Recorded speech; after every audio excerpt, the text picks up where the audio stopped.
Hello বন্ধুরা, তোমরা সবাই কেমন আছো? আশা করি তোমরা সবাই ভালো আছো। আমিও খুব ভালো আছি। তো এই যে রবিবার বিকালে আমি রেডি হয়ে গেছি, তোমাদের দাদাভাইয়ের সঙ্গে যাব একটু আমোদপুর মোমো খেতে, বিখ্যাত অরুণদার মোমো খেতে।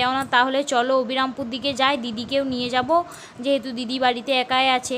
তো দিদি, আমি, বাবু আর তোমাদের দাদাভাই, এই যে আমরা চারজন মিলে যাচ্ছি দেখো আমোদপুর। দিদিকে বললাম চল তাহলে তুইও চল, তোদের বাড়িটা একটু ঘুরে আসা হবে।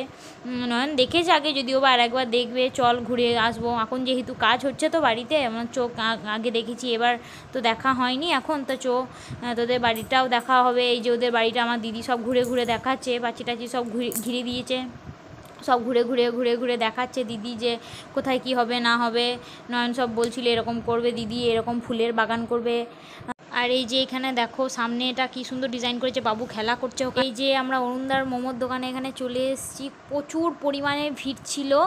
আর এইদিকে সাইডে দিদি আর আমি দাঁড়িয়েছিলাম, আর ওখানে বাবু খেলা করছিল, বাচ্চা ছেলে তো বুঝতেই পারছো। এই যে দিদি স্টিম মোমো চলে এসছে, আমি তো স্টিম মোমো খাই না, তো ওই জন্য তোমাদের দাদাভাই আমাকে ফ্রাই।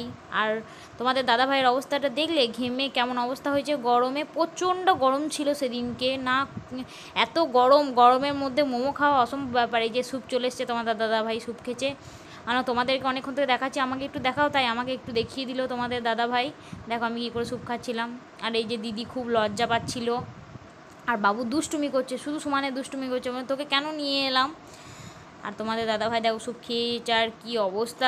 সেদিনকে অনেকজনই গেছিলো আমোদপুর মোমো খেতে আমাদের গ্রাম থেকে। আর এই যে মামুন কেমন গপ গপ করে মোমো খেয়েছে দেখো। তো আমরা চলে এসেছি বাড়ি আমোদপুর থেকে। তো চলো নেক্সট ভিডিওতে আবার দেখা হবে। তো চলো সবাইকে